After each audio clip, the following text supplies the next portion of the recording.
Alright, I really want to make a video about talking about the main unique thing of Arknights Enfield.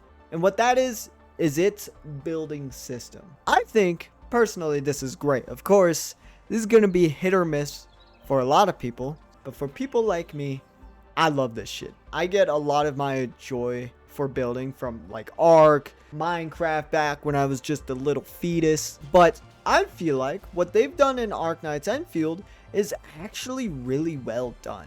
Of course, what you're seeing here isn't the most impressive thing, and I haven't gone very far with it.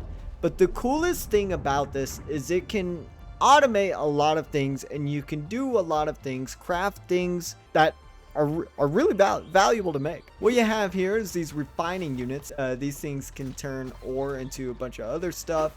And the neat thing is that you can get other devices that can be set on mining areas that will automatically send all that mineral to your depot. And your depot will store up all the resources and stuff.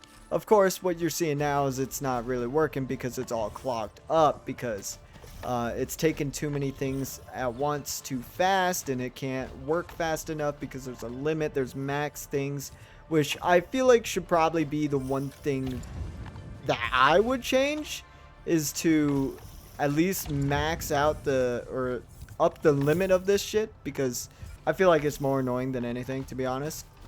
But it's just really cool what you can do.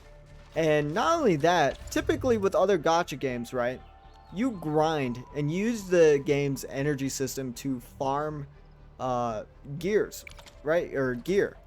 What you can do in this is build your gear. I leveled up enough to get blue rating gear. I think that's so huge, and they don't have random stats. They're not RNG. It's just cool. You like, everything automates, comes into this gear unit thing, and makes the materials you need to go ahead and craft some armor.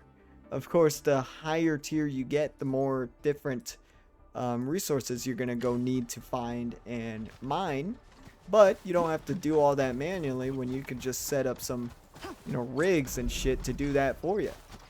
And then the coolest thing right here is these belts can go in and out, send things to something, send it back out to another thing. It's just a really cool system. It really is, and I think it works very well.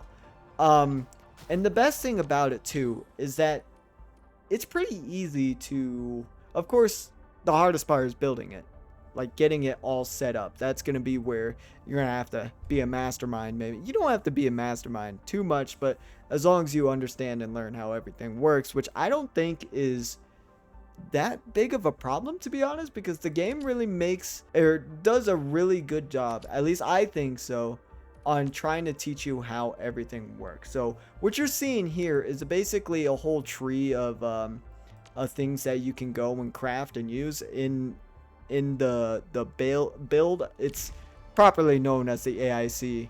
So I don't know why I keep trying to say build this, build that. The AIC, AIC, the build system.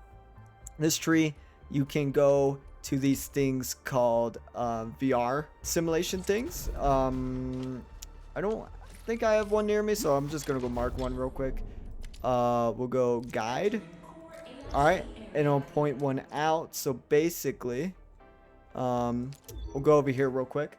Okay, so it's literally these balloon guys. These air up guys. They're funny. All you gotta do, literally all you gotta do is activate it, and voila, you unlocked the thingamajig. Okay, the thingamajig. And you can get these indexes from them to be able to research, right? And then now you can use it. You can construct it and use it. And the best thing, right? The best thing, if you want to learn how to use it, of course you could just try and brute force it and figure it out yourself. You can go to the simulation and learn how to do it.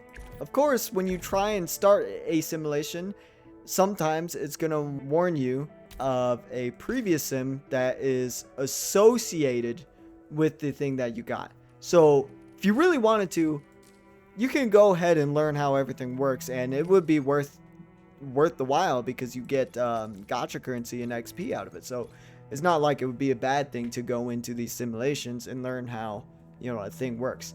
I think so far, with a lot of the tutorials in this, it's actually really good.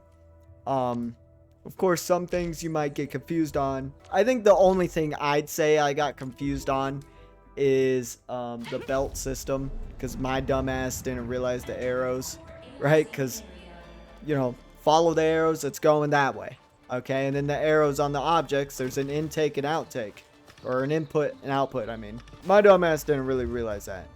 And then, of course, you're gonna have to, if they don't raise the max amount of things to be in this, you would have to put more belts to make it more even output. I don't even know how to describe it, to be honest, but I think you know what I'm trying to say. And obviously organizing your belts in a proper manner is going to be good. But a nice thing is that I did a survey about this, and the survey asked if we would want like build presets, and I think that would be such a good idea for people that really don't understand this and don't really feel like building this. So if people can make some presets and that you could literally just jot down easy like that, I think that would be huge. All right, and I feel like that would still keep a good decent amount of players in the game, because again, this could be a very big hit or miss feature for players. I absolutely think it's a cool thing, and even if you could do presets, of course that might, you know, take away from the level and depth of actually trying to build it yourself. But I feel like for players who actually care about doing it, I don't think we would take too much advantage of using presets. I think, at least me personally, if there was presets, I'd probably just use that as inspiration, look at presets, and like at least try to understand what's going on. That way I could reference that for my own sorry, damn, voice crack, for my own build. But overall, I think this is a great system. You can grind stuff, you can get stuff. Of course, I don't know everything that you can build in this, but I'm certain there's a lot of useful items. I haven't got far enough in the game to really see, but so far I really love it. And there's a couple other features too. I mean, of course, you got other places that you can do this this sub AIC thing, which is just a smaller thing, and they go in these camps, right? And I don't remember how to get to the page. No, I can't remember, but you can do these outposts, and these outposts, no, I'm gonna sit here and try and figure out where that goddamn page is. I know it's here somewhere. Oh, I figured it out. So you go to your sub AIC place that's in a camp, and all you gotta do is press details. And it'll show you the outpost thing. So the outposts, the camps, are going to want a need and supply. So you make that. And I have an automated thing to make this. And I have it on auto. So when it has this, it's going to automatically give these resources to this outpost. And then you get rewards out of it. You got outpost prosperity, which raises level caps of the outpost. And then you got these certificates, which can use to trade supplies with. I don't know exactly how good that can be, and I don't know exactly how good the rewards are the more levels you gain. I haven't gone too far into this, but I feel like this would, you know, be a solid way of getting some like passive currencies and shit. You know what I mean? So I think that's fine. I'd have to go more into that. But so far, I really love this system. I think they did a really good job, and I don't really have too much of a problem. And as long as you pay attention to the tutorials, they are really easy to follow, I feel like. Then again, not everyone is the same when it comes to learning. There's a learning difference for everybody. There's a learning experience for each and every one. Not everybody's going to be able to understand as easily as somebody else, and I completely get it. I'm not trying to call anybody stupid or anything. And if that's the case, that's why I think presets are going to be a huge deal. So I'm glad the survey really asked that, and I hope, honestly, I really do hope they bring that in. But yeah, I just kind of wanted to make this video and yap about this feature because I really like it. I think it's very cool. So anyway, thank you all for coming and watching. I'll see you guys in the next one. Bye-bye.